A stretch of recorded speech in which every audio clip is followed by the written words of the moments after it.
What's up, everybody? Welcome back to the Soul Fresh Podcast. I'm your host, BK, and joining me today is my guest host, Mike Jones from the Controversial Conversation Podcast.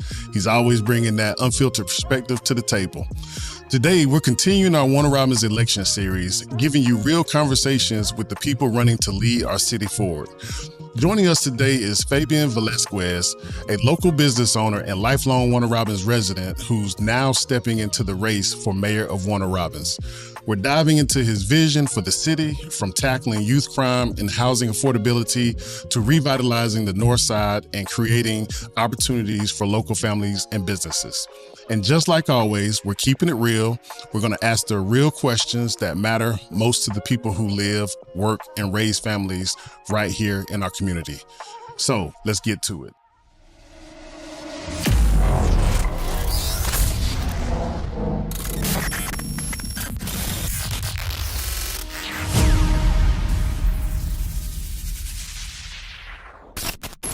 All right, Mr. Velazquez, how you doing? Pretty good. Nice to be here. Yeah, welcome to the Soul Fresh Podcast.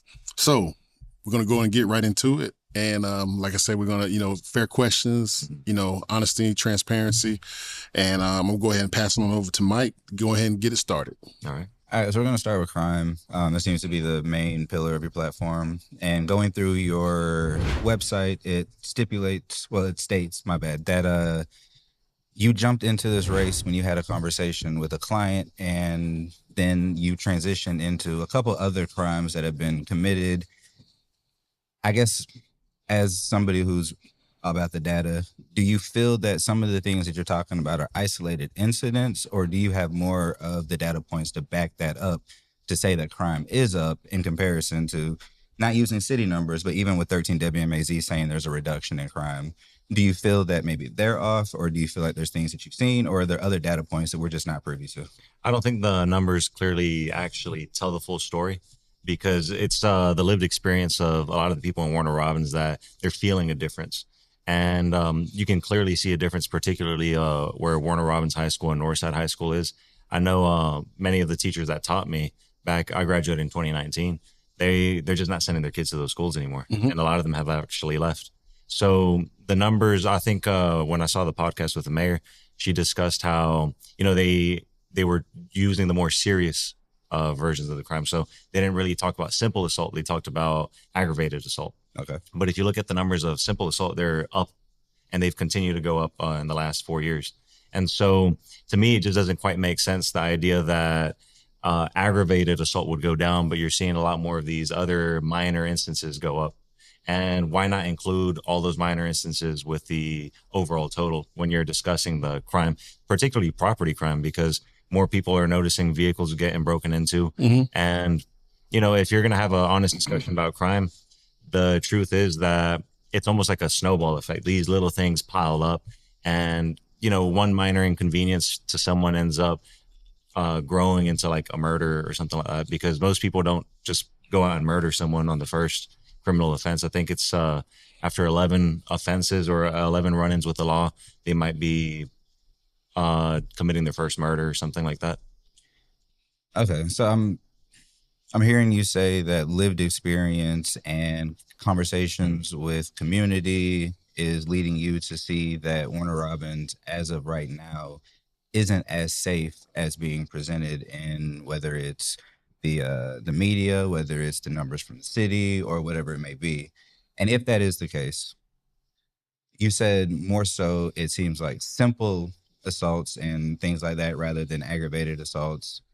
What would be something that you're leading towards, whether it's intervention or some type of plan or proposal that you feel would actively kind of handle that? Because as you said, crime isn't just perpetuated in that way, and we understand that there's root causes of crime. But if these things aren't necessarily like lack of property, lack of homes or whatever, and it's like actually an assault, what are your plans on addressing that, other than, as we hear, more police on the street? So I wanted to correct the point that you said earlier on about how crime was my main pillar of my platform. It's the most in your face part, because that's the one that people get scared of. And so, really my main platform is about city development. You have to start to question, well, these crimes weren't happening 20 years ago, but now they are. And you have to start looking at what's different about the city. And the city has been growing a lot, particularly expansion. And as it's expanded, the older sides of town are in disrepair. And you're starting to see that the middle class is choosing to move into nicer neighborhoods further to the outskirts of Warner Robins because the infrastructure is new, the homes are new, so they all look nice. And in comparison to the north side, you're seeing that the schools on the south side are much nicer. So because of the way the city's developed, the north side is now in a position where they're a little bit more desperate. And we know that the causes of crime have a lot to do with a lack of resources or just being in the middle of a lot of poverty, particularly when there's not a lot of poverty not very far away. Right. So you're essentially telling the story of A Tale of Two Cities. You're saying that there's been disinvestment in the north side of town, and that disinvestment has led to an atmosphere and a society that is crime-ridden, that is downtrodden, and is pushing people from wanting to stay over there. It's pushing the middle class, yeah. And so it's not necessarily that they're not investing. I don't want to touch. Yeah, go ahead. When you say middle class, exactly who are you referring to within the middle class? So anybody that can afford to live where they want to live. And now, if you want a mansion, that's different. Understood. But Right. for example, I think you would be incredibly naive if you wanted to send your kid to Warner Robins High School. My friends and family, I wanted to send my kids to Warner Robins High School, but if you just look at the quality of the school compared to what it was, and you can afford to choose to send your kids somewhere, you're going to want to send them to Veterans or HOCO. And that's particularly a reason why people send their kids to private school. So is that two different issues though? Are we talking about education versus community? Which I think it's intertwined. But I don't think the city would have much of an effect. or impact. It's a domino effect on the education. I think that's when we start going into leadership as far as superintendent and teachers and I disagree. The teachers that they're hiring, right? I disagree with that because the superintendent is working with what he's got. Right. And if he's working in the lower income side of a community, well, those are the cards he's dealt with. Right. And for example, I want to bring up how Veterans and HOCO came up. Now, I heard this story from a teacher, and it's from a while ago when they built HOCO and Veterans High School. I think that they were trying to figure out where to invest in making the school bigger. Right. Warner Robins wanted to make Warner Robins and Northside High School bigger, but instead they they actually built two new schools. They built Veterans and HOCO. Now, the mayor at that time could have been very strategic and known, hey, if we build two new schools, the middle class will want to go to the new schools. And so our government at the time just kind of let it slide and didn't think about what strategies to implement. But if I were the mayor at the time, I would have changed the zoning. I would have made the north side much more denser to force the Houston County Board of Education to actually invest in Warner Robins High School and Northside High School, because I think that we're not very proactive. We're very reactive. And so when it comes to crime or even our education system, we have to think ahead and step back and look at the whole picture. Crime isn't just because one person does something. Maybe if in an isolated instance, but if you're noticing a trend, then you actually have to step back and look at the whole picture. Now, let me ask you about crime. Just, do you think that there's also an association with the growth of Warner Robins, that you're going to always have some little crime that's going to carry on with it? I think if you look at the overall number and compare it into the past, which of course was a different time, is it really that big of a change when you're looking at how many people have come into the city and as far as we're low on murders, you know, there hasn't been, there is a specific level of crime on the north side of town and maybe a little bit on the south side, because there's break-ins everywhere. Well, this administration would disagree with you. Consistently, the police department here at their town halls, they've said that there is no difference between what neighborhood you're in and seeing what type of crime. As a matter of fact, the chief of police, which a year ago I had gone to a town hall meeting, and I asked him, I said, look, we're noticing more poverty move into and I'd like to get into why we're seeing more poverty in the north side. But I said, we're seeing more poverty over here. Don't you think that has something to do with the increase in crime? And then he goes on to say that actually crime is not up, but also poverty and crime have nothing to do with each other, which they clearly do. They do. Yeah. I want to. And I don't think I answered his point. You said, is the city just growing? Well, the city's expanding. Mm-hmm. Where is the crime happening? It's happening particularly in the Northside, and then it's kind of seeping out from there. So when the city grows, I don't think it counts as growth if you're expanding. Because if you live on, let's say you're a longtime resident of Warner Robins, and you've lived in Green Street for 50 years, and the city grows, but it's growing away from you, that doesn't mean anything for you. Mm-hmm. If anything, that just means that resources that should have gone into your neighborhoods are being used to spread out. And it's not really fair when they build all these new suburban developments way over here. And then the people that the government was supposed to look out after, they're being left behind. So when he brought up the idea of possibly this being a twofold issue, because I want to go back to education, I don't necessarily think you're wrong in one regard, that the creation of services and programs and the ability to reduce poverty here in the north side of town is definitely going to make it better at the schools. If you have access to food, kids are able to do better in class. We've seen the studies and things like that. But I also recognize that with the Board of Education being a county issue, there are other stipulations that will make it harder for you to do just any and everything unilaterally the way that you would want to, without having that relationship with the Board of Education. Well, I think that's why you got to understand what's within the jurisdiction of each government. So the mayor and council are completely in control of the municipal code, the zoning code, and the building codes of Warner Robins. If you're seeing that there's not a lot of investment on the north side, you got to start to ask why. Well, I'll tell you why. It's has a lot more crime, so the businesses don't want to move there. The infrastructure is old, so there is no, why would you want to build a business where water leaks are consistent? And then there's also not a lot of growth happening in that side. So it's kind of like if you want something to change, you got to figure out what you can change. And the zoning code is really antiquated, particularly in Warner Robins, because it was built in the 50s. And, I saw the podcast and she said that I didn't know anything about the zoning code, but it's all public. Mm-hmm. You don't have to go to school for it. You could see that redlining was a thing. You could see why they put these certain requirements on how big your lots are. I sent you some information. They actually made a minimum lot sizes bigger.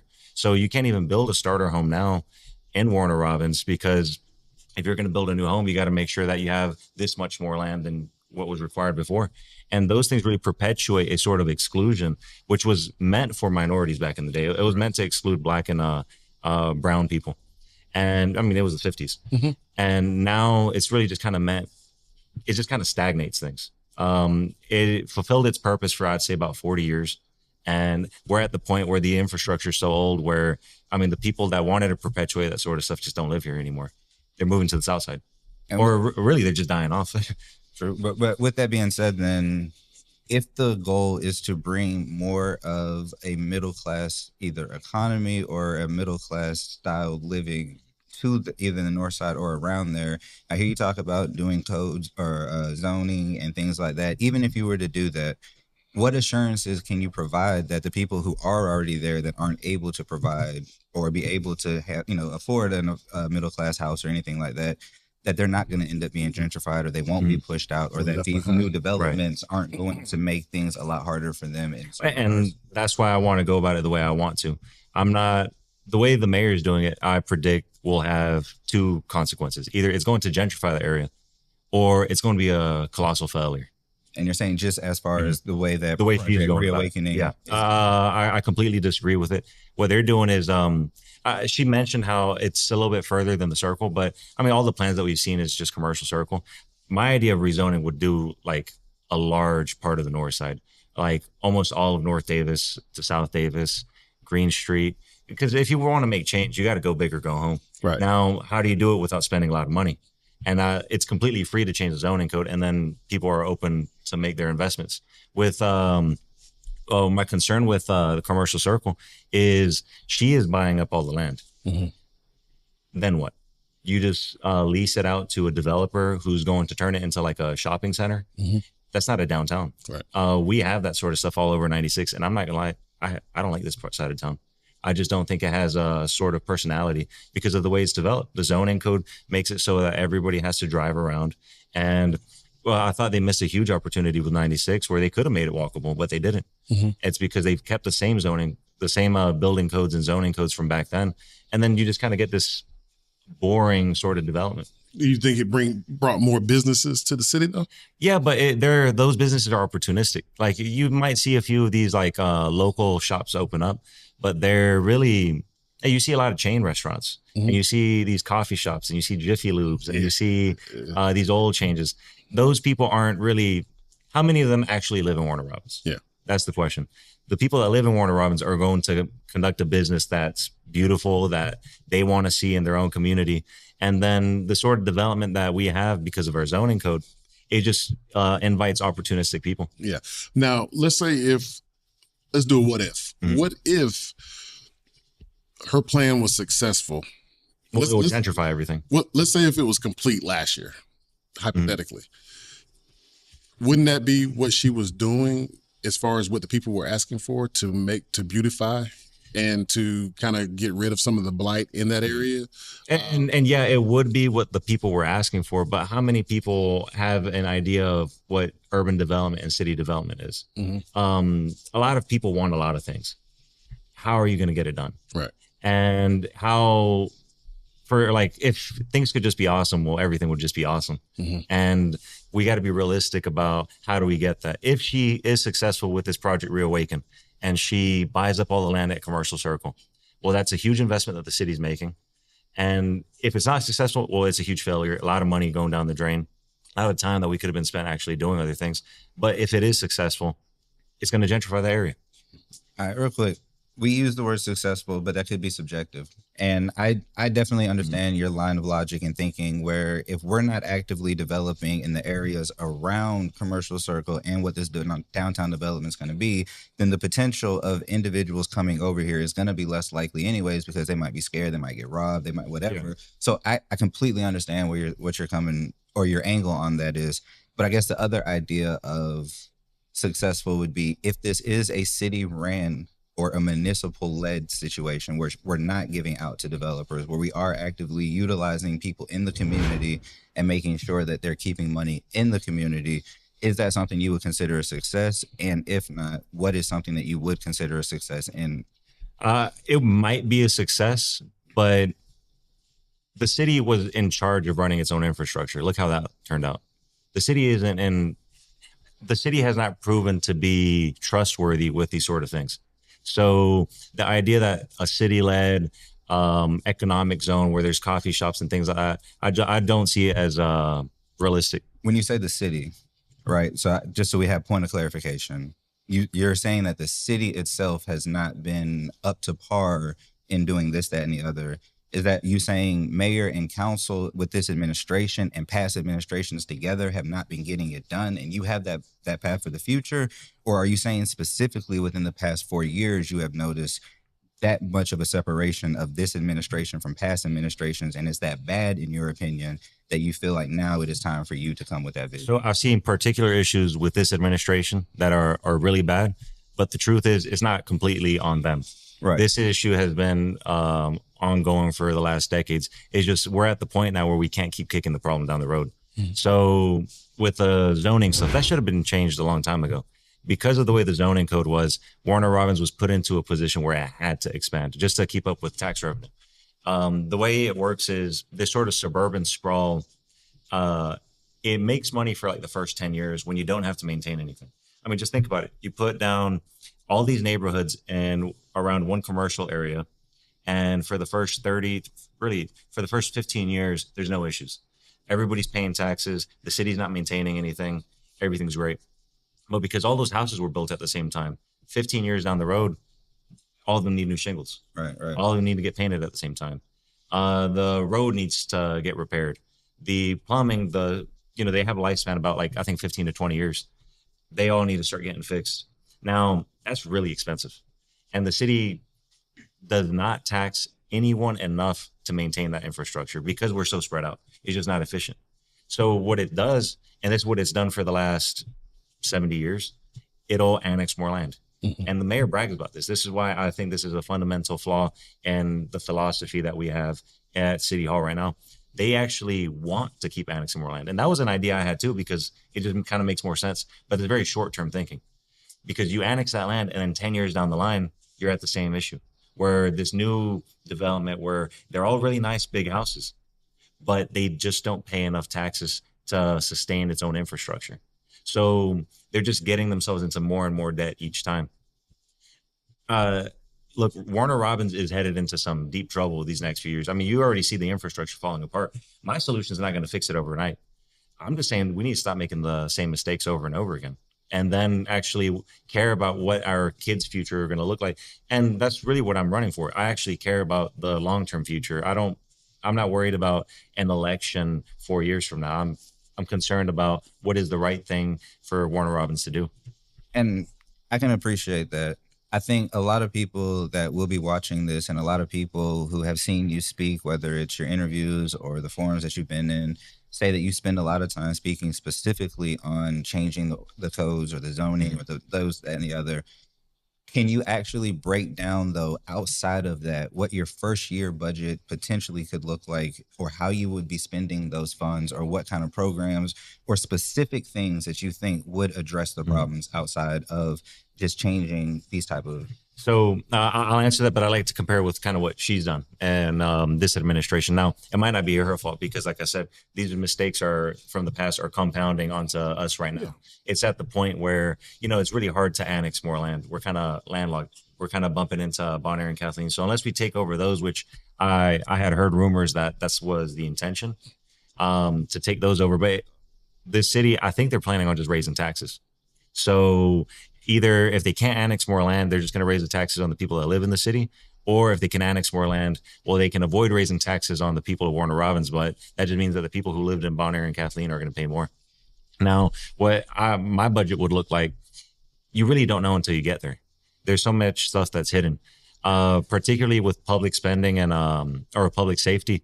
I've noticed there's a huge emphasis on giving out tickets and not a lot on putting policemen on patrols. We know where the crime is mostly happening. On the north side, I'm constantly seeing tags from gangs. We know where the gangs are at, and people are asking for police patrols. Instead of having an officer waiting at a corner, just kind of trying to catch someone making a mistake, we can put them where the crime is happening. Actually make it less likely for these areas to experience some sort of criminal activity. And then as people see this, they'll have more confidence in that area to actually open up a business. And if we change the zoning code, we'll start to see that people will add on square footage to their properties, to the actual building, which means more tax revenue for the city. Mm-hmm. It's a benefit for the people that take the property because now they can actually do something with it. And it's a benefit for the city because now they can collect more tax revenue off of it. So like I said, it's a long-term plan. It's not, the first year is going to be hard. I'm sorry. Oh, you good. The first year is going to be hard for everyone. And I think it's going to be hard for this mayor just because since she's been in the office, we've been spending, I think, I'm just kind of ballpark the numbers. Her first year was like $3 million that we took from our savings account. Then it was like $6 million. And then her third year, it was like $11 million. And this year we're at $16 million. Now, if you look at the budget, we have, I think it's like $2 million left in the savings account. Like I'm seeing the trend. Everybody's in deep trouble. That's why we have shortages on animal control. That's why we're not giving raises out to people. And that's why you continue to see us playing catch up with the infrastructure. So I would be remiss if I didn't, not necessarily push back on this, but it's something that I've kind of noticed. You will talk about how you have public information, and then you'll talk about either rumors or something you've heard. Mm-hmm. Can you speak a little bit, without revealing sources and stuff like that, to the validity of the information that you feel you're getting that might not be public information that is pushing the things that you're saying? Well, what sort of topic? Just real quick, during the forum that the winning church or whatnot, there was the question about the forensic audit and whether or not that they would do it or not. And then I don't know if it was a slip up or whatnot, but you said there's some shady things going on in the country or in the city, or so I've heard. Right. So that would be. I can address that. I don't want to give my sources out. I haven't gotten permission to say exactly what is wrong, but like Joe Musselwhite, he's the former. I forget what the title was. He was over the He's over the workers. Public Works. Public Works. Yeah. So he's very in favor of a forensic audit. Now, this is someone that's worked in the city for a really long time, and this was pre Loranda Patrick's administration. And he was telling me we're in desperate need of a forensic audit. Now, right now, there is a Department of Community Affairs. They're actually investigating Warner Robins on a complaint on how we've been using funds for from the hotel motel tax. Now, this is, like I said, I didn't come in prepared to have my campaign be on this because this is like breaking. But next month in November, there's going to be a court hearing on this sort of stuff. So there will be an audit coming in anyway. It's just now it's kind of out of the hands of Warner Robins. And I would like to maybe provide you with more information on that later. Okay. But that's something that you'll see next month. Okay, like I said, I definitely wanted to bring that up because if there is other information that you might have, and we're not privy to it, then it kind of feels like we might not be able to have all of the, the Right. nuance. Well, I mean, just a simple fact, with our budget, why are we spending so much? Like we have our payroll alone was 57 million when the money we get for the payroll is 52 million. So we're already way over budget when it comes to this sort of stuff. And that's because the city is running off of debt and we're pulling money from our enterprise funds. Now, I spoke about this at the debate also, and the mayor brushed it off. She didn't actually answer the question because she says, well, the money from the enterprise funds, that's, the sewage, the water and the trash, that belongs to the city. It's an asset. But in the same way that it would be wrong of me to fund one of my businesses with another business, it just kind of means that the business you're funding is going bankrupt. And the same way, because we're pulling so much money from our water funds and the water enterprise, we have to start to wonder, well, why wasn't this money being used on actually updating the infrastructure? And that's exactly what hasn't been happening. Right. So just kind of stepping back and looking at it, you can kind of start to realize that there's some things that are going wrong. I want to circle back to crime. So there's one thing that you said, I can't remember where you said it, but you said you do the crime, you do the time, which everybody knows that slogan. So can you be specific about what policies or what programs you'll put in place in the communities that you keep reference and what you would put in place and what you would do? So the crime, it's a two-part issue. There's a short term and the long term. The long term is a city development. Like if you see, all right, we know that poverty and crime go hand in hand, right? Right. All right, no disagreement. No. Yet we continue to build welfare housing, particularly in the Northside of Warner Robins. We're exasperating that problem. We're not even maintaining. Viewers, can you explain welfare housing? So a lot of these income-based apartments that are popping up. Okay. Oscar Thorne Homes being that one was one that I'm not a fan of.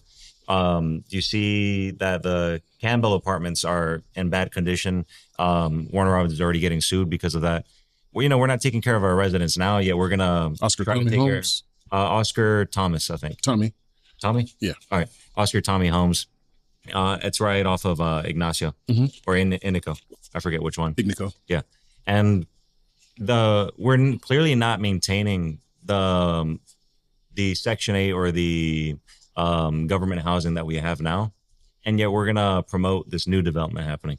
And then we know that crime is an issue, yet we're going to exacerbate the problem with putting more housing that's particularly low income based without concern with what jobs are going to be put around there.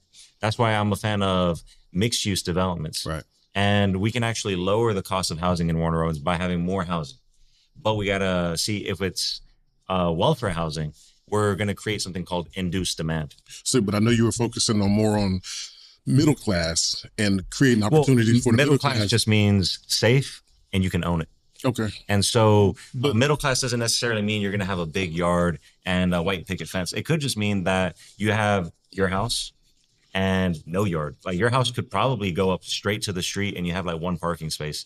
But that's what would be a modern starting home for an urban city. So how do we ensure that no one gets left behind or left out of the conversation when we're talking about, equitable living and having a safe space to live? So some of these homes that are being built on low income housing or on a low income based situation, they need it. So everybody can't be middle class. But they don't live in Warner Robins. That's true. Uh, Just to add on to that, yeah. because it sounds like he's also talking about what is the plan for upward mobility for the people who are already there, right? To And not be pushed out as you're recruiting or you're bringing in more individuals, right? so with that, that is the plan. Having it so that the community can be more flexible creates mobility. If, let's say, you want to run a barbershop, a podcast, or some sort of business from your home, you really can't do that. Now, maybe a podcast because the municipal code hasn't gone around to that. But if you could actually add on a sort of add on to your house where you could conduct business out of, that creates mobility. I grew up in a trailer park right off of Moody Road, and it was a Hispanic community. So everybody was kind of already used to this sort of like, under the table type of work where people were running businesses from their homes. Everybody that had a business in the trailer park moved out of the trailer park. Everybody that didn't kind of stayed. So the issue with the zoning code was instead of those people, and now this is a private development because someone owned the trailer park, but let's say that everybody lived on Green Street, for example. You can own your own plot of land on Green Street. If everybody in the neighborhood was free to conduct business, you would see, one kid that's like, you know what, I'm a pretty good barber. I'm going to turn the garage into a barber shop. And then you're going to see one person that's like, you know what, I can whip it up in the kitchen. I'm gonna start making sandwiches and then sell it to people.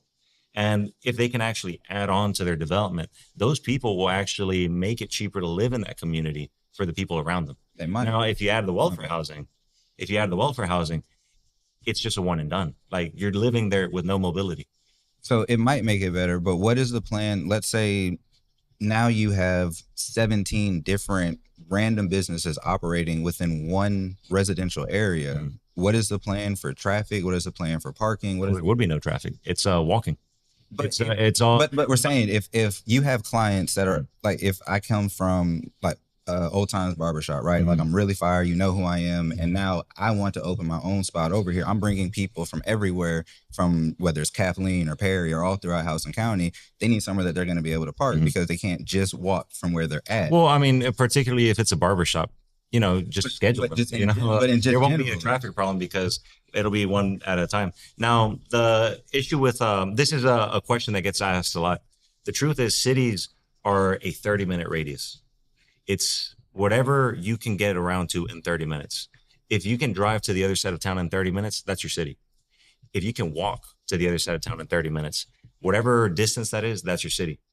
If people are living closer, they will drive. Now, this is where the government comes in and has to incentivize and disincentivize certain behaviors.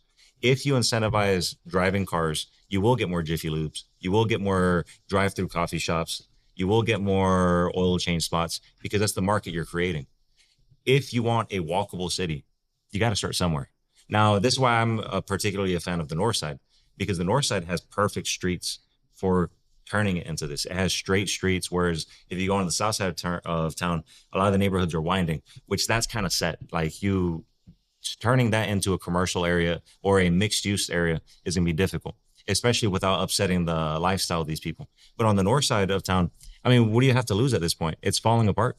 It's not just that though. So I ran 2021 for Post 5, which is the north side of town. So I spent a lot of time in this community, just specifically speaking to the residents. None of them had ever talked to anybody who had ran for office. None of them even knew that the election was going on. But as I listened to their concerns, the things that they're asking for, I can see potentially how more home businesses within those areas might exacerbate those issues if those other things aren't addressed. What issues? So one was the constant speeding through there. The more and more people that you have that are going to be able to go to these, we don't know how many of them are going to care enough, right? Well, that's when urban design comes into play. Right. So those are the things that I'm trying to address. Like how do we know that there's going to be the incentive for that if, like, let's just say, like, if we're in the States, right, and there's certain exits and stuff like that. But if I know that this place over here has a fish fry business, and I know this person over here has this hair salon, and this person's got the barbershop, and this person's doing that, then at any given moment, you are going to have more congested traffic. So what would be the plan for that? Congested traffic, it's we'll solve that over time, because the truth is, this suburban experiment is new. People for thousands of years have lived in cities where people were living close to where they work. That's not, it's not a new idea what I'm proposing. And here in Warner Robins, we're seeing that young people are leaving Warner Robins because they're choosing a more lively town. Warner Robins will never be that because we're just not letting it happen. Now, if you want to live in a suburban area, I recommend moving to somewhere with a homeowners association. It's not really fair for you to tell this single mom that she can't conduct business in a way that she sees fit within her own property just because you don't like the traffic there. Well, if you don't like traffic, move to a gated community. And we're at the point where our economy is going to get really tough because we're not flexible. I mean, you saw the Bay shut down. That's got a lot of people in Warner Robins worried. We're just not flexible. So we have to open the ability for us to do that. And if we keep this 1950s mentality of, well, you know what, I want a white picket fence. I want certain people not to go into my neighborhood. Because really, what does that mean? Certain people not to go into your neighborhood. It usually affects people that are minorities. Or they'll say, you don't belong here. Well, you know, it's a public street. And if you don't want people speeding through the neighborhoods, well, that's when the city has to have smart urban designers where they say, you know what, we're noticing people are driving pretty quick here. We're going to put a raised crosswalk. That way, when cars go through, they are forced to slow down. Or they can have streets that are narrow because that actually makes people drive slow. If you have the city consistently talks about widening roads. I mean, that's not really a solution. You're creating more lanes for more traffic to go through, and then bigger lanes for people to speed through. If you want people to slow down, you make the roads narrow, and then they'll be careful by instinct, try and do that. So it's you got to look at it as a holistic approach. I do. And real quick, because you did mention about individuals leaving. So you're talking about brain drain. And that is a legitimate concern that Warner Robins has had. We talked about it during the 2021 election. It's obviously something that is a consistent issue because we don't have culture. We don't have anything inviting. We don't have any inclusivity for people to come back to want to do something. But it's not just about having access to the houses and stuff like that. And even if you were to change the codes for mixed development, what is your plan for attempting to entice actual industry to come to Warner Robins to make sure that we do have enough jobs for the people who are coming and for the people who are here? Because there is no economic empowerment. There is no economic anything on the north side of town. So I know you're mixed. Well, we have the base. The base, think about this. The base, if you were a smart city, and I'm talking about like intelligent city, someone with the idea for urban planning, you would see that there's a lot of young people moving to the base. And young people like to have a walkable environment where, you know, maybe there's a real downtown. But then I think I sent you the zoning code. You could look that in the areas that are meant for what would be considered downtown, I think it's C3 or C2 zoned areas.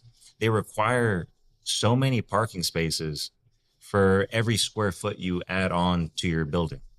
Well, the whole thing about a downtown is that you can't find parking. You're supposed to take a bus to it and drive. And I'd like to get into public transport too, while we haven't seen it. But if you look at the zoning code, you'd think, well, it's ridiculous. How are they ever going to build something into a downtown when they got these requirements? And what it does is it makes it impossible for people like us to invest in our community.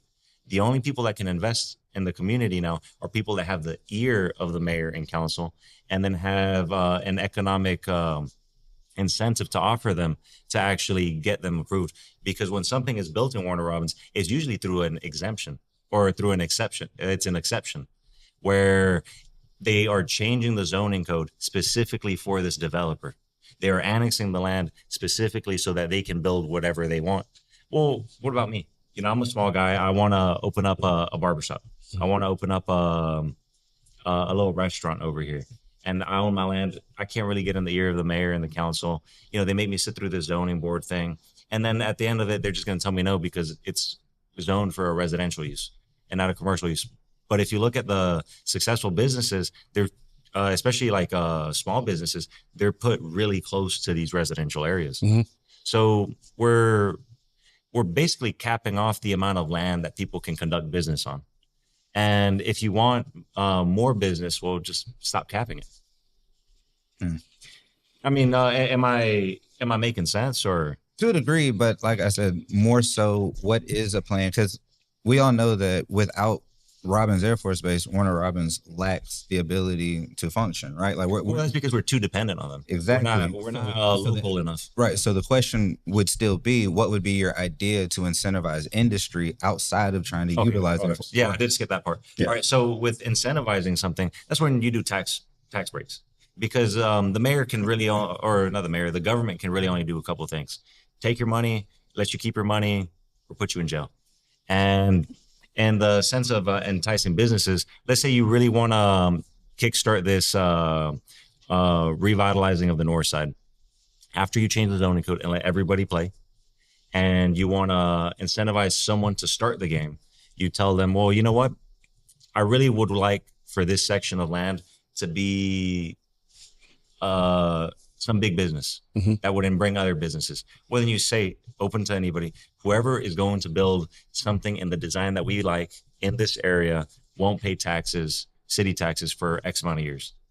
And then all of a sudden someone goes in there, and let's say it's a really big store. Then someone will see, well, you know what, this is driving some traffic. And you put a little taco shop next to it. And then someone's like, well, I want to live.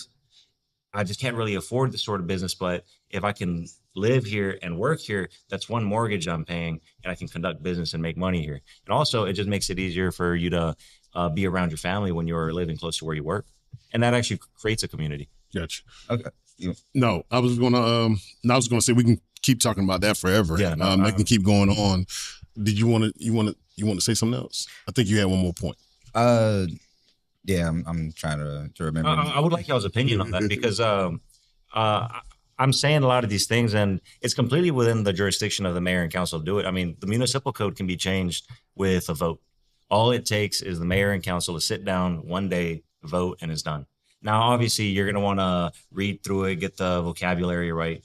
But first things first, we got to fix the DNA. You can't expect any sort of revitalization if we are still in the same, we're just still sick with the same regulations. So I don't know, like, what's your all's input on that? What I would say, because this kind of leads back to what I was originally thinking about. We know for a fact that right now, all 6 people who are on council are going to remain on council because they're all running unopposed. Right. That's a shame.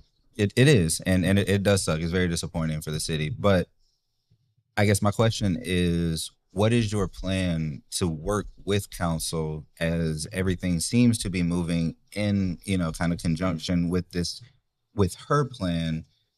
How do you feel that you will be able to win council over with everything that you're saying, which seems to be essentially a direct contradiction from everything that she is doing? It is. It is. Right. And they seem to be big fans of her.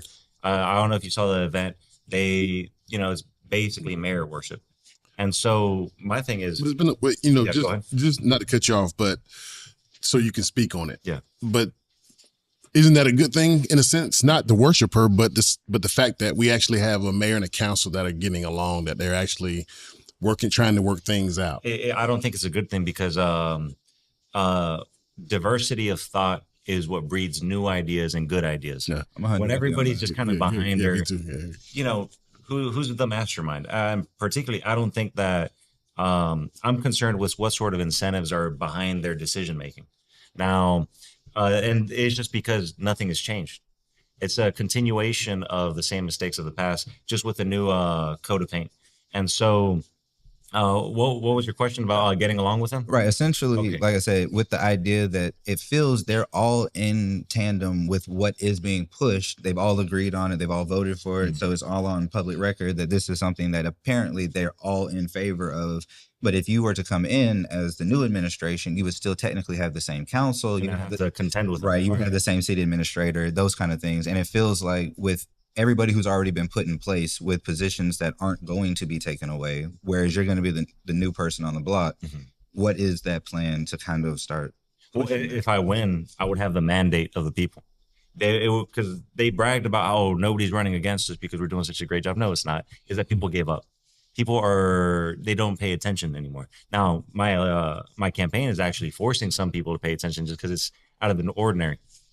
But if I win and they are continuously going against me, what does that mean for their chances of reelection? Because people voted me in because they wanted something different. And now it really is, when dealing with anybody, it's the carrot and the stick. And if you're consistently treating people or giving them people what they want and being nice, well, that's not really going to be, it's not going to progress into anything good, because it's like a spoiled kid. You actually got to battle with people. And in that, we'll see new ideas come up. If I'm elected, one of the first things I'm going to call for is a change to the zoning code. We'll find out who's not with it. And then I could start to actually do public talks with, let's say, one councilman and the people, his constituents. I could actually go out and talk to those constituents and tell them, hey, this person didn't want this. How do you feel about it? Why would you continue to support him if he is withholding the progress that we could see in the city? I'm not mad at that. You think that turns you into a lame duck? Because well, that's why it would be important to act fast. I'm not concerned with a second term. I'm concerned with doing the right thing on the first time. Right. But even if that were, because you're talking about a contention that would possibly happen or as early as March of 2026. So now you I think mayor comes in January. That's what I'm saying. So you're going to be in January where I start doing some stuff. Well, yeah. If you are actually Realistically, if you are actually going to do a day one attempt of the change, in which you're saying you're going to do, then fine. It would possibly be as early as January, right? So you would know. So now you technically have 4 years of the city not actively moving. What do you mean by that? Because, because now you're at a standstill because you want this, they want that, and there's no real middle ground and a compromise. What do you see that there can be a compromise for what you want? Every year there's elections.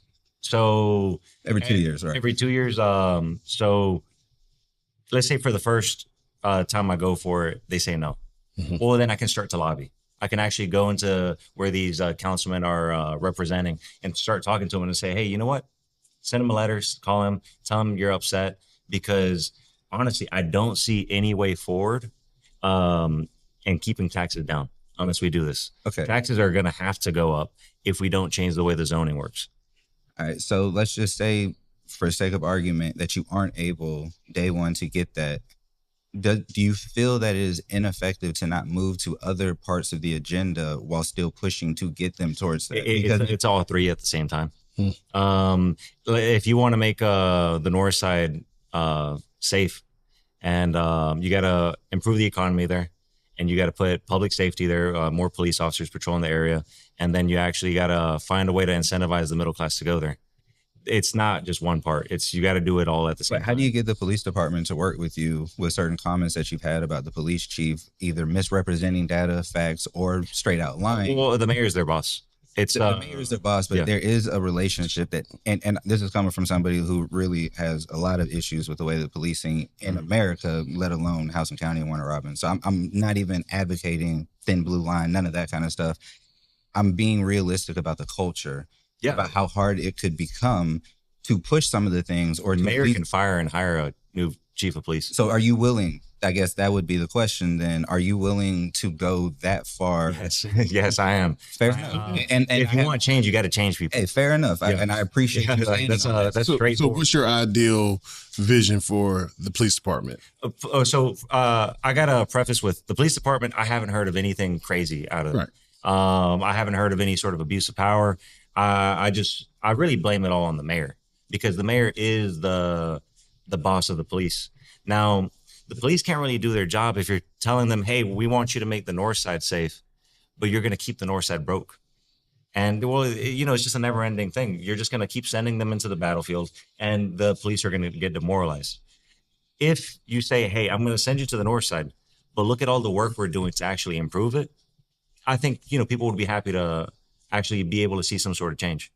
I think it's a little difficult if, with public safety being 53% of our fiscal 2026, meaning most money is going to already be allocated to more police officers, at what point do you find money that can be allocated to those services that would provide the police officers not needing to be over there as much? What sort of services? So if we're talking about, like you said, my plan is completely free. Well, we get that, but incentivizing people to go is just free. Right. But what I'm saying is, if you're agreeing that poverty and crime go hand in hand, and if the reduction of poverty is also going to substantially lead to the reduction of crime, then just putting more police officers out there isn't necessarily that. But if the budget is only allocated to more police officers, how do you tend to allocate parts of that to these other parts of the programs that need to be put in place to make sure that Well, people what have, sort of programs? let's say if it's access to like city ran either municipality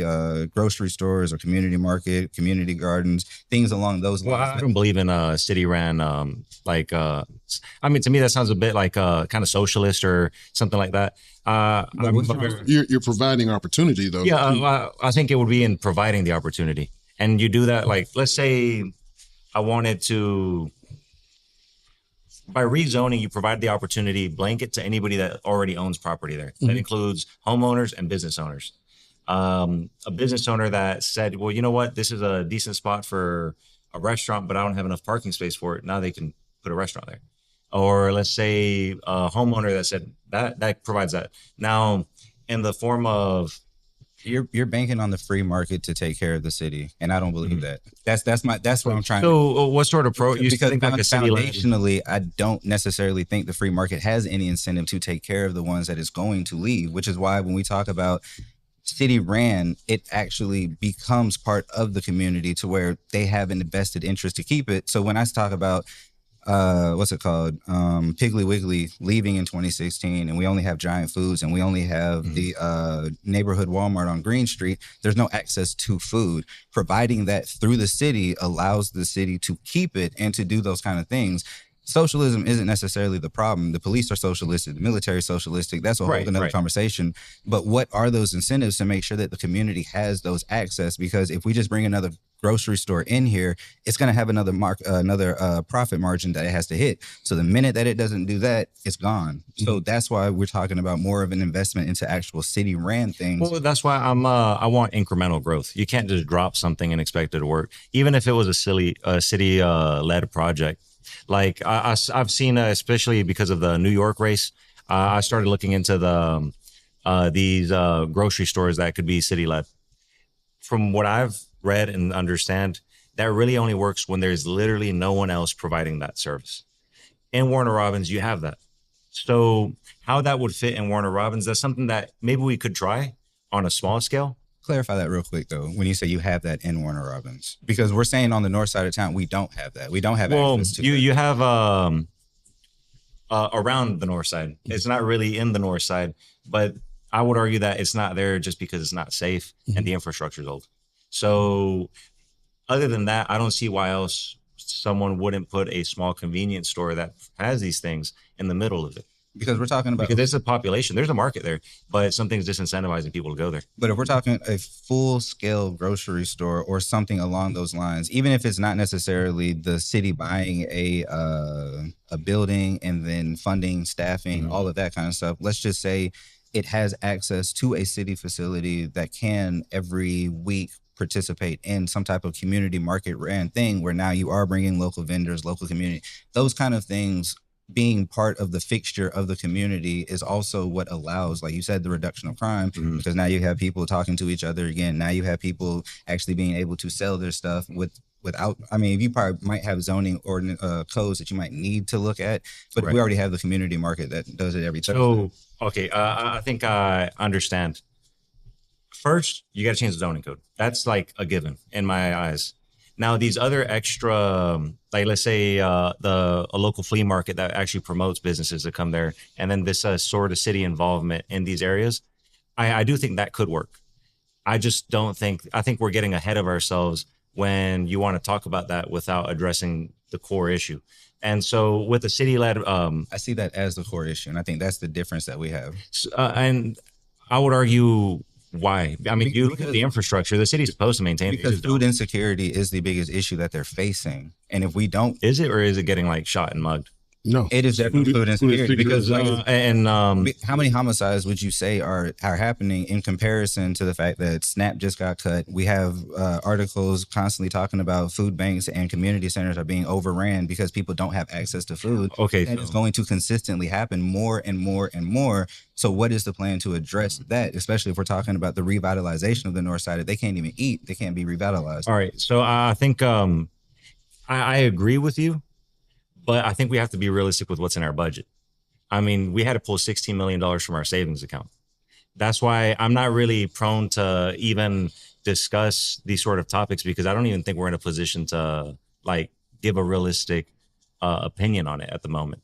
The way we do it with, like, for example, the food security thing, I would argue that the reason you're not seeing businesses move there to provide that is because it's just increasingly difficult because of the safety, the infrastructure, and the zoning. If we loosen that up, I do believe that we'll see something move in there. And if we're not, that's when you can incentivize it with a sort of tax incentive where you say, this business, we want another grocery store to move in here. We're going to tell this, whoever it is, you're not going to pay taxes for, let's say, 5 to 10 years. They move in there, and then because now people are moving to those areas, after you've changed the zoning code, someone can say, well, you know what? I'm going to feed off of the fact that there's people going to this area, and I'm going to open up another business around it. And then once you see this, the city will generate more tax revenue because there is actual growth happening this way and not this way. But you will have, if you get elected, you will have the power to partner with nonprofit groups, partner with Fort Valley State to bring in those fresh vegetables, fresh fruits, and I think that'd be a great idea. Those resources that they don't maybe have that access to. Because I'm imagining you want something more immediate, because my plan is a long-term plan. Yeah. I would argue with this. If you want something more immediate, why hasn't the mayor done it? And I don't blame her for not doing this, because I'm sure if she could do that, that would be a political win. I wouldn't even run for office. There would be no debate over how great she is if she did the things you did. I argue that she's not doing those things just because it's not feasible. Right. Not at the moment. It's kind of like public transportation. So one thing, two things. One, I do agree that it's not feasible if we're not looking at it from that perspective, because we keep looking at perspective. Right. So if we keep looking at crime as consistently only going to reduce because police officers are making the place safer, we're not actively putting money into things that will make crime reduce. We just see police who, like you said, were only reactive. Police are reactive. They're not proactive. They are responding to the crime, or they're perpetuating a point of like, hey, we know there's possibly going to be crime, so we're going to go over there. So that's not necessarily addressing the crime. That's addressing the fact that, hey, we have police officers here. So the police officer would be more of a deterrent. And to actually get the crime, you would have to create that sort of economic mobility. And that economic mobility, it just doesn't happen overnight. So it doesn't. But do you feel like creating more programs for kids? So a lot of people say the kids don't have any kind of resources, no community centers, no, they have the InnoLab that they're working on, or right. She said that they're in the process of creating programs. Yeah, their programs. Nobody's really using them. Yeah, so it's not open. See, I don't really blame the kids. I blame the parents. Well, because they're not working. But at the same time, but don't you have some type of incentive as far as what programs would you put in there that will deter crime instead of bringing police in? With the programs and stuff like that, I'm not against them. I just think that programs are something that like a nonprofit could do, and that the city could back up a nonprofit. The city should really be concerned with infrastructure, urban design, and public safety. Anything else, I think, is stretching the city that's already kind of stretched thin out more. If there's a nonprofit, or if there is any organization that is willing to do these things, I think that's when the mayor as a public figure comes out and support, puts their face on it, and motivates it. But the idea that the mayor should be doing it, the mayor has a very specific job. It's to keep the city running.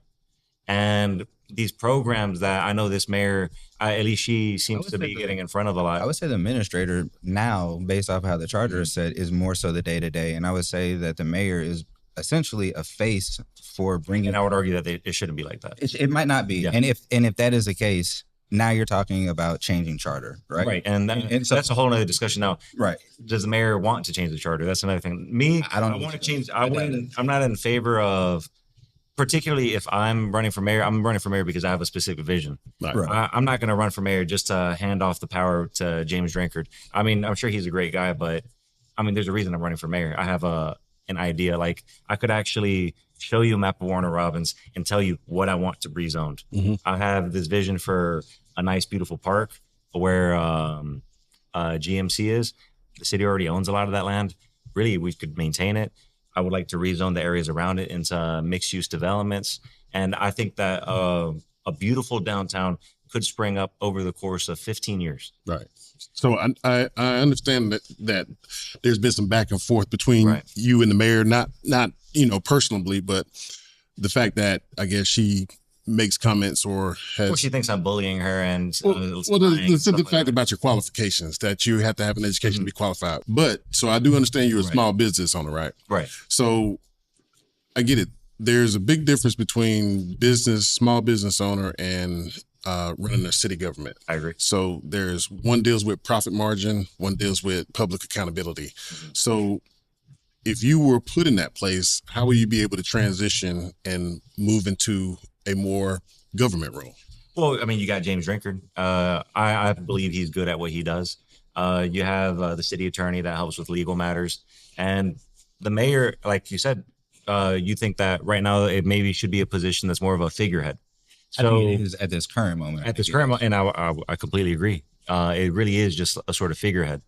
I think someone needs to take charge with a vision, and along with the vision, what's the plan? And the plan is changing the zoning code. And if you're really interested in like getting into the nitty gritty about it, I'm a fan of Strong Towns, the organization. I think they have wonderful information on what actually creates downtowns, how cities can be profitable, and the sort of ideas that they want to implement with urban design, how to make a street more walkable, by narrowing the streets, things like that. You don't have to be a genius to learn these things, but you do have to have the will, and you have to have the political will. And I think that we lack a sort of person with their own political will. My political will in Warner Robins is to see it turn around. I want to see it get better. I question whether she even is concerned with Warner Robins or if she's concerned with a position after she's the mayor. And I think when you're running for a mayor of a city, what are your ultimate end goals? I would like to live in Warner Robins for the rest of my life. Okay. At the rate it's going, I'm not. I really want to send my kids to Warner Robins High School and Huntington Middle School and Russell Elementary. I don't think that's going to happen now. If I win the election, I mean, I'm going to do everything I can so that by the time my kid's 15, because I don't have kids at the moment, but by the time my kid's 15, I would love for him to be a proud Warner Robins alumni. And I care about tradition. I disagree. What? Because you're Northside. But We'll fight later. I definitely hear a lot of what you're saying. Obviously, I think on the spectrum we're probably on opposite ends in certain regards. But I think there is some middle ground, and I think we need both of us. We need someone that's interested in what the government can do on social roles, but you also need someone that's very understanding of what's within the authority, what's very practical at one moment, and kind of on the boring side of things. I'm all for pragmatism, but I also recognize that if we do have the ability to work within mayor, council, and administrator the way that the charter's set, it's going to be really difficult to break that. So if you do want to have more power as the mayor to be able to kind of push a little bit of these things, because I'm not against the idea of if I have the data, if I know it'll work and I believe it'll be best for the people, let them find that out after it works. I'm fine with that, right? Ask for forgiveness rather than permission. Cool. But it doesn't feel like at the way that things are set up, you'd be able to do a lot of these things because, like you said, even if it takes a vote, you still need those people to do it. Yeah, but it'd be pretty easy to find out. That's the thing. But now that's why I say, like, if you're not willing to start pushing towards other parts of the agenda or doing whatever's best for the citizens outside of the planning and zoning, because there are all kinds of other things that the mayor potentially could be pushing, and then you're using those 2 years to just lobby the people who are there, how does that benefit Warner Robins? So, I mean, 2 years is a long time to do a lot of different things. My priority would be into pushing for the change I think is necessary. As time comes up, I'm passionate. I'm not necessarily a fan of how she went about this homeless shelter, but I'm very passionate about the animal control. I'm very passionate about the animals that are on the street. Those sort of things I'm concerned with. I just don't think that the voters should be concerned with these issues when there's some really big issues hanging over us. Let's go back. What's your issues with the homeless shelter? Well, it's less than a mile away from the proposed downtown. Mm-hmm. If I was a business owner, I wouldn't want to be that close to a homeless shelter. If I was a business owner in the downtown area, I would be concerned with that. I mean, you're already seeing homelessness go on the rise now, particularly with a homeless shelter. A lot of these people are homeless by choice or by mental problems or drug problems. I would argue there's not many people that are just kind of down on their luck.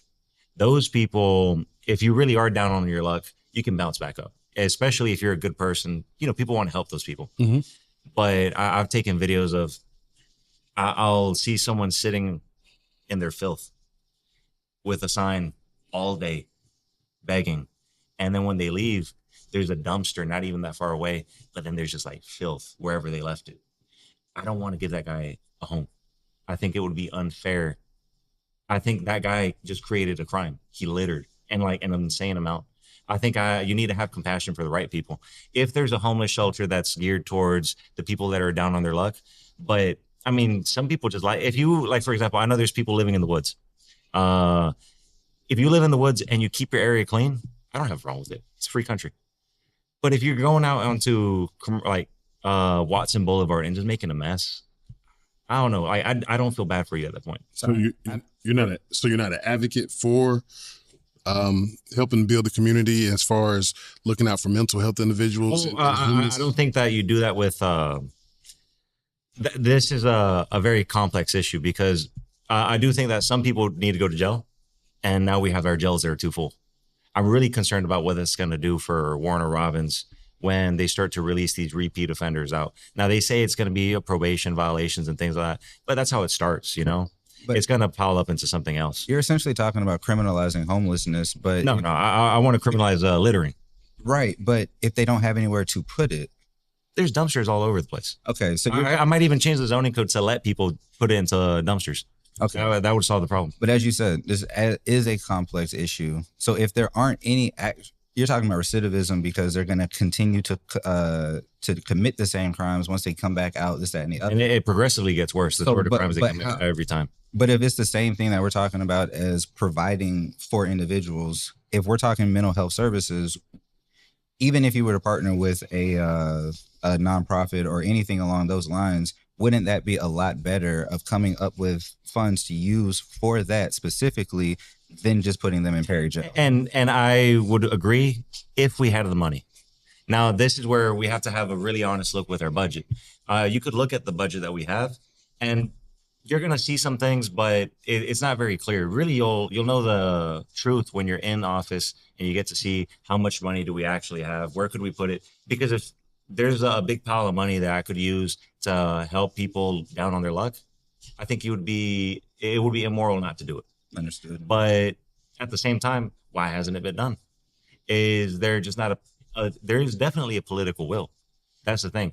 Doing these sort of things would ensure she stays another term. The homeless shelter took a long time to get built. It was supposed to be done in 2022. And it's taken this long. You got to wonder why. And is it pragmatic is the question. I think if a church were to do something like this or any sort of nonprofit, I think the mayor should be 100% on their side, giving them security, even if it's a sort of promoting on these things so that they can get it done, because probably the city doesn't have the money, but it has the resources to help with these things. I'm all for that sort of stuff.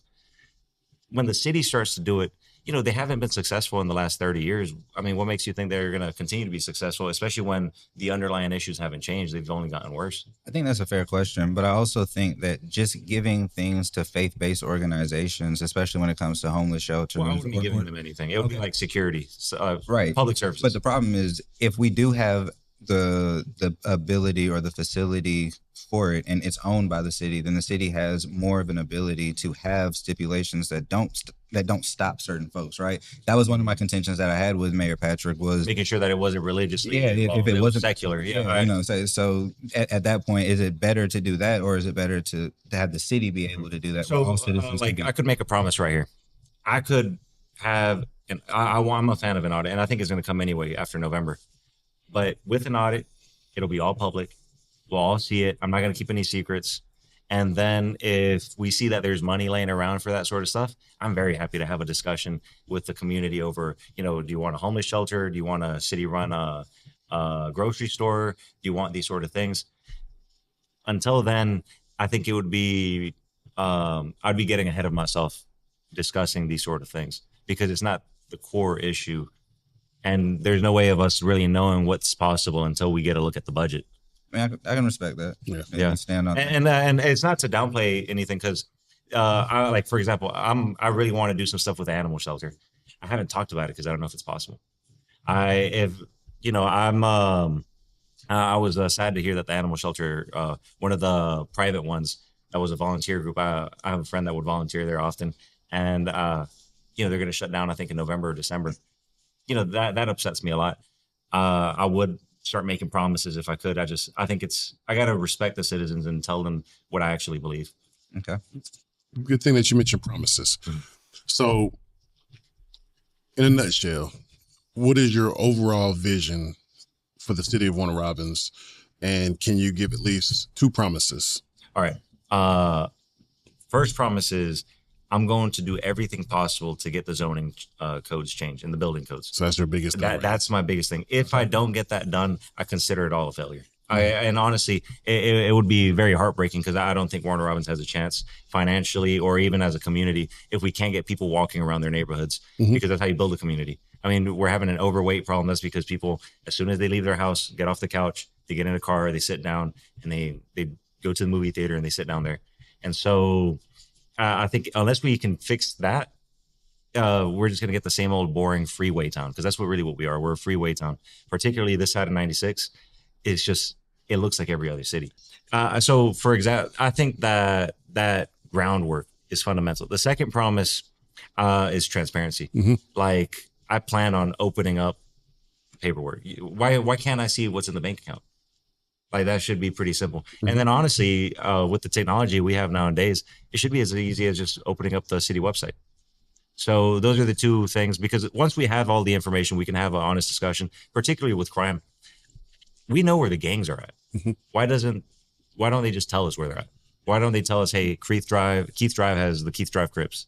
The Grove has this. Do we really have any real gangs here, though? Like, what's your opinion on the bust? So with the recent activity that happened last Wednesday, so there was a criminal investigation that they ran for about a year or 2 with alleged individuals with gang activity and a lot of possession charges. We're seeing a lot of like disorganized little bands, Mm-hmm. And so I think, I forget what year it was, but I think it was Will Kendall who talked about and this was several years ago, mm-hmm. that what we're seeing in Warner Robins are hybrid neighborhood gangs that are mixed with like bigger gangs. Okay. And really, as a resident of the community, I would want to know everything I could about these things so that I could keep my kids safe and away from them.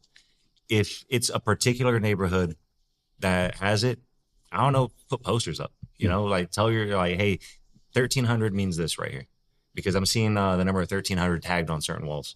And so why can't we just be open about that? To me, it's just, the more you know, the more informed you can be as a citizen, and the more you can hold people in power accountable. Yeah, I didn't mean to throw you off on your promises and no, that's the first time I've been asked. Yeah, what your overall vision is, but go ahead. Yeah, I think obviously there's a gang culture, there's gangs, there's drug wars, there's mm-hmm. drug issues. There's a whole bunch of different things that kind of go into it, and it's a more nuanced conversation than, hey, we can just post up over here because we know they're going there, or let's just put these, symbols and stuff up like that so that people know. That does start to breed more of an issue, more of a safety issue. It's like, all right, now you're basically telling all of our information, so we got to go after you. So I feel like there's possibly better ways to address that, but I do feel like that is such a hard issue. Mm-hmm. You know what I'm saying? So I wouldn't expect a specific way to handle gangs. Right? That's why I think the long-term approach is increasing the economic mobility in this area, and then the short-term approach is kind of like chipping away at the problem.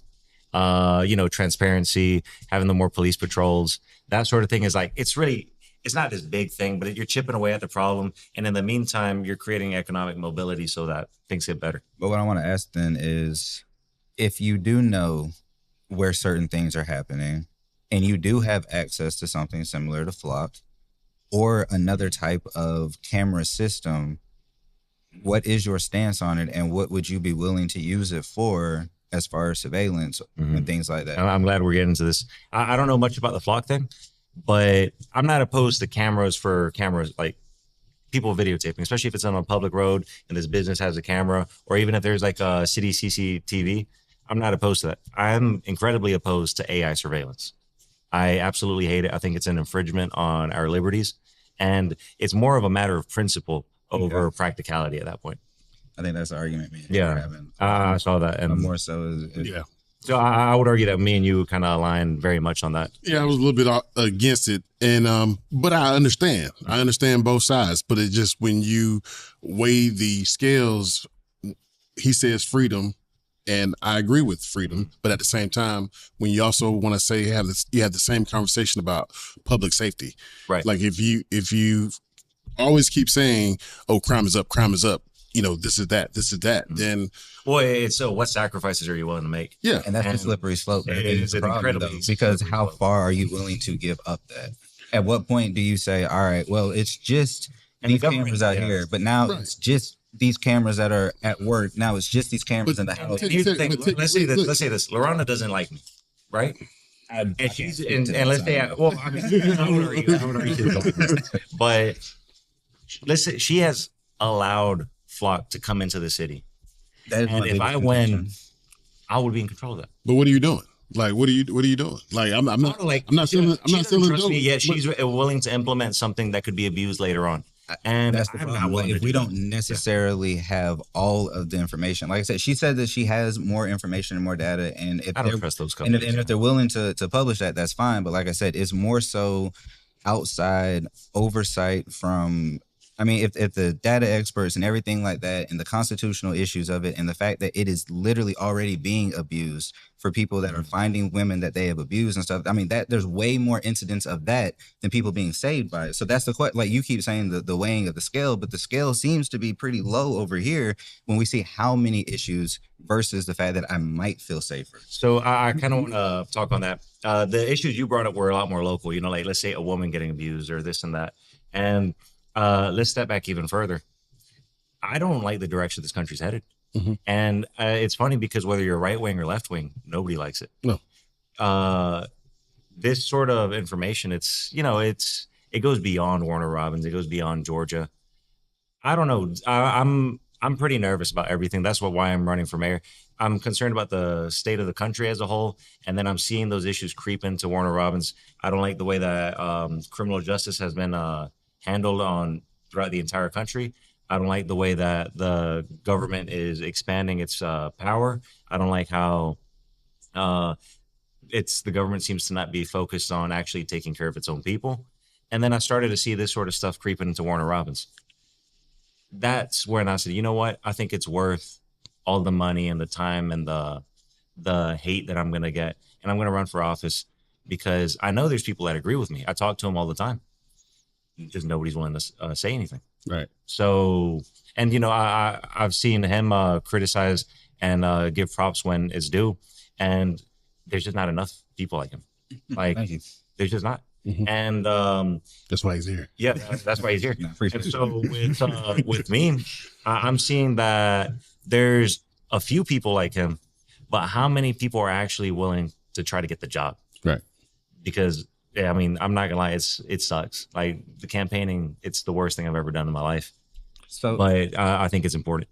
Real quick on that, since I do have a prior experience with running, what was your thought process on saying, okay, I'm gonna run straight for mayor rather than maybe running for one or three, or I'm not exactly sure geographically where you're living, but what made you decide to just completely bypass the council run and go straight to mayor? Well, I don't trust the mayor and I don't trust the council.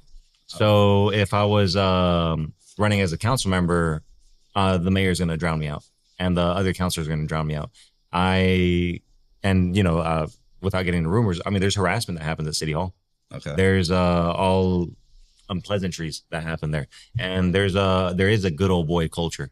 I mean, it's funny to bring this up. They had a criticism of the fire department having a good old boy culture.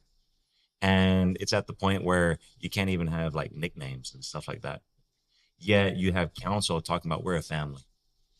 Well, you know what? That sounds like a good old boy culture there. But If anything, I would argue that the fire department should have a sort of brotherhood and camaraderie, and then the city hall should be very cold and not very I got to push back. family like that. I got to push back a little on the fire department because I do also have inside information about specifically what was going on and why certain people who were in charge ended up feeling like the culture had shifted or changed and stuff like that. And a lot of that coincided with the new police or fire chief who came in there, and he actually set standards and he set other things. I haven't heard anything bad about him, but, Right, but I do know that like if we were concerned about a good old culture, a good old boy culture in the fire department.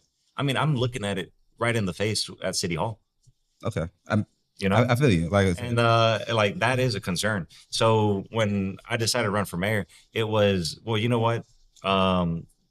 It sounds bad, but cut the head off the snake, of the 7-headed beast, Right. whatever. But that's why I think it's important to run for mayor. Now, the city hall or the city council members, they're just not as popular of a position. Only a few hundred people will vote for those things. The mayor, on the other hand, will have the mandate of the people. That's why I am a radical shift on my agenda.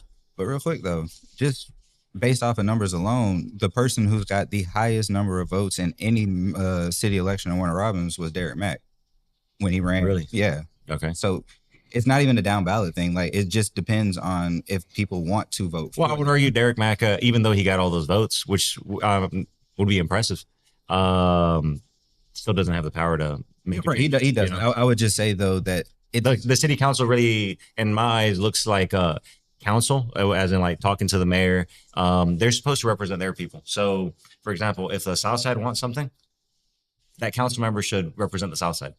So you would say post 4. Yeah, post 4. They would represent post 4. The mayor then would have to contend with all of them and what is for the best of the community. And then council would be a check and balance to the mayor. That's really council is a veto. It is, but you do have those 2 seats though that are at large, so they are responsible. And they would be responsible for the others, and I would see them as also a veto to say, hey, you know what, the mayor wants to do this thing. They just they think it's a bad idea, and that would be their way of kind of bouncing off them. But I don't think they should be friends. I wouldn't say they shouldn't be friends, but I definitely think that when you said that diversity of opinion definitely should be respected, I don't think that they should always be lockstep. I think that there should be some type of and I just haven't seen that. So that's why why am I going to run for council when the rest of them are just going to keep in line and I'm going to be the one wheel that's crooked? So before we wrap it up, I've got 2 questions. So I want to make sure that you got out everything that you, as far as your promises. I think you did name the 2, but I also want to make sure that you do have the opportunity to get your vision out as far as for the future of Warner Robins and what you would do if you were elected as mayor. But also, you mentioned something earlier about the state of the government or the state of the country right now. So just a hypothetical, let's say you are mayor. So you've seen the recent events as far as going on in Chicago and ICE and situations. And I'm pretty sure you have some type of compassion for that community, right? Told you something. Yeah, I'm assuming. Big assumption. But what would you do if you were in that position, if you were mayor, if they wanted to if ICE actually came here? So real quick, just to add to that, there is something called HB 1105 that will potentially put municipal elected officials right in jail. So just so we put that stipulation. I'm not going to jail. I'm gonna be honest, bro. just to put that stipulation. I'm not going to jail. We're dealing with the government. This is a bureaucracy. If you're not willing to play by the rules, then you're really a revolutionary or an insurrectionist at that point. I'm going to be playing by the rules. And that's why you need someone that knows the rules and has a solid plan on how to maneuver through them. With ICE, for example, I mean, I don't want to see people getting torn from their homes and things like that. But what power does the local government really have against the federal government? And in that case, I know one thing for sure. I can make Warner Robins a place that's a lot more walkable and a lot easier to live in if you can't drive, a lot easier to live in if you have a little less money, and a lot easier if you're nervous about these sort of things. So that's kind of what I would want to. But the reason why I asked that is because of even though, of course, Chicago is a lot bigger than Warner Robins, but you have mayors that are like in Chicago and other places that will push back. Right. So, well, it really just depends who you're pushing back against. The stuff in Chicago, I mean, I have my own conspiracy theories about what's going on. I don't want to get into that sort of stuff. Holes and nothing. But the stuff with that, I mean, just know your lane. I think that's a really big issue. The citizen is the boss of the mayor. The mayor is the boss of the police force. So when people are telling the police, "Oh, I'm your boss," no, you're not. The mayor is their boss. You're the boss of the mayor. If you don't like what the police is doing, you get rid of the mayor. If you don't like what the state is doing, well, then someone's got to step up and do that sort of thing. But I have a more pragmatic approach on that. Just, I'm not going to jail. Right? I feel that, so obviously I'm leaning more, as you called it, revolutionary. I definitely see a difference between that and insurrectionist. But I would say that it does come to a point where if you are man of the people and the people agree that it does feel like unidentified individuals that aren't allowing themselves to be announced or anything like that are randomly snatching your neighbors out of the street, which we see consistently. At some point, we would want the person in power or in charge to be the mediator, to be the person that's like, hey, we're not for that. We're not this, that, and the other. So I guess I feel like that's his question. So with that, I saw the podcast where the mayor said she didn't realize that when she signed the contract, she was inviting Rolling Thunder into here. Stuff like that. Read the contract. Like, it's that simple. Pay attention to what's happening and really have a critical view of the government. That's why I have an extremely critical view of the government. That's why I'm not in favor of flock. If we have flock around, how is it going to be used? If you're right wing and you're concerned about sort of a COVID lockdown and you're concerned that they're going to be keeping a track over who's going to church on Sundays when they're not supposed to, well, you're right wing and that's the way you're concerned. If you're left wing and you're concerned about how immigration is going to use that with ICE and snatching people up, I mean, we both have the same concern, which is that system. And the people that allow this to happen don't have a concern with the government. I have that concern. I'm going to be honest. I don't plan on going to jail for no one, but I am a man of conviction. I mean, that's why I'm running for mayor. I can't promise you that I'm going to be some sort of revolutionary and stand up against anything that I think is unjust, because really you only know when you're in there. I just know for a fact the mayor hasn't done that. And I think that in particular, I'm telling you right now, I'm going to obey the laws and I'm going to try to do what I know is legal within my authority to make Warner Robins a better place for everybody that's living in it. Do you think that Warner Robins has the infrastructure for its own set of transportation, or do you think it would need to be an intergovernmental agreement between possibly all of Houston County, Bibb, and Peach to make it more of a real transit, or even just Houston County as a whole? Or do you possibly see that there could be transportation in some? I would be more of a fan of something that the city's in control of. If we could work some sort of agreement out with these other cities, that'd be great. I don't see them in the position to do it, because the only reason let's say a bus system would work is if you have a section of Warner Robins that is walkable and people are living close to where they work. So you have all these people that don't necessarily have a vehicle or need a vehicle to get around because they're living in this area, they're working in that area. And then you have another section of Warner Robins that's also walkable, and you can connect that with a bus transit. There is nothing like that in Warner Robins, so we just don't have the market for it. Now, urban designers know that you can incentivize this by, if you were to lay, let's say, a public transportation system, usually this is with trains because it's a lot more people. But let's say you were to have a sort of public transportation system, you would then rezone the bus stops or the train stops in order for it to be more walkable. And that's actually how you incentivize that thing. Warner Robins, I don't know how long they've had their bus system, but I mean, it's just been a failure. It's really charity. And I don't think the government is in the business of charity. The government is in the business of infrastructure.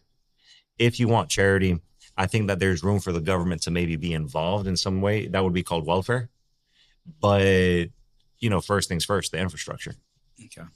That wraps up today's episode. A big thank you to Fabian Velazquez for joining us and sharing his ideas, his plans, and his vision for the future of Warner Robins. Whether you agree or disagree, conversations like this are what keep our community informed and connected, and that's what this platform is all about.